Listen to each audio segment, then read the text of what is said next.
நம்மள பாப்பாங்க, ஏன் இவங்க இவ்வளவு காமெடியா பேசிட்டு இருக்காங்க, ஆமா, சம்பந்தம் இல்லாத ஜனநாயகம் இந்த மாதிரி வார்த்தைகள்லாம் பயன்படுத்துறாங்க. ஏன்னா 96க்கு அப்புறம் அந்த 98 தேர்தல்ல சோ சாரு விழுந்து விழுந்து எழுதினாரு அதிமுக மீண்டும். ஏன்னா 96ல ஆட்சி போகணுன்றக்காக அவர் தான் போய் ரஜினி, மூப்பனார், ஆமா, திமுக அறிவாலயத்துக்குலாம் போனார், போய் பேச்சுவார்த்தை நடத்தி கூட்டுலாம் சேர்த்து வச்சாரு. 98 தேர்தல் வரும்போது அவர் எதிராக தான் இருந்தாரு. 98 தேர்தலில் வாக்கு, அது இத்தனைக்கும் வந்து வாஜ்பாயோட அந்த அம்மா கூட்டணி வைக்குது.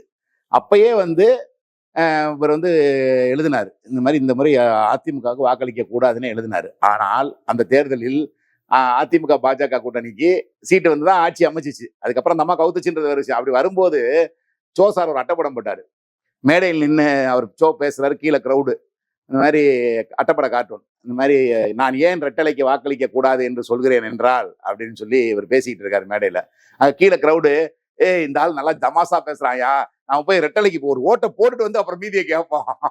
நல்லா பேசிக்கிட்டு இருக்கேன், அதை வந்துடுறேன், ரெட்டலைக்கு ஒரு ஓட்டை போட்டுட்டு வந்து ஒரு பேச்சை கேட்போம். அது மாதிரி நம்மள சொல்லுவாங்க, நல்லா தமாசா பேசுறாங்க, ஆனா நீ பேச நல்லா இருக்குனே அப்படின்ட்டு.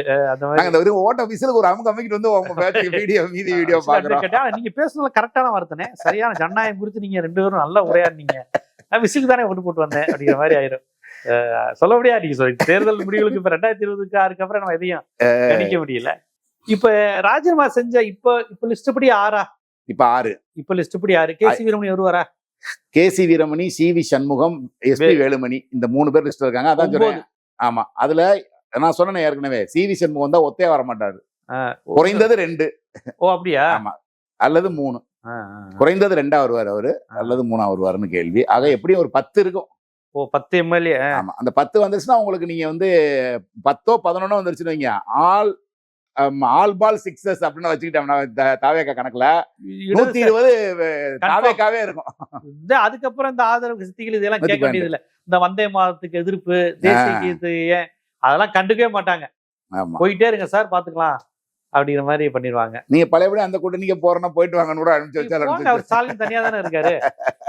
நல்லா உங்களோட இவ்வளவு நாள் 10 தேர்தல் அவரோட இன்னும் ஜெயிக்க வச்சார்ல உங்களுக்கு, அதனால நீங்க அவரோட போங்க அப்படின்னு கூட சொல்லக்கூட வாய்ப்பு இருக்கு. அதனால இப்ப எம்.எஸ்.எம். ஆனந்தன் முன்னாள் எம்எல்ஏ வராதுருக்கு. இந்த மாதிரி எம்எல்ஏ ஆனவர்கள், முன்னாள் அமைச்சர்கள், அவர் முன்னாள் அமைச்சர் அவர் திருப்பூர்ல. இப்ப கடம்பூராஜ் முன்னாள் அமைச்சர் தான். கடம்பூராஜ், உடுமலை ராதாகிருஷ்ணன், எம்.சி. சம்பத், இவர்கள் சூழலாம் பிரச்சனை கிடையாது மக்களுக்கு. உடுமலை ராதாகிருஷ்ணன் அதான் எதுவுமே பிரச்சனை கிடையாது.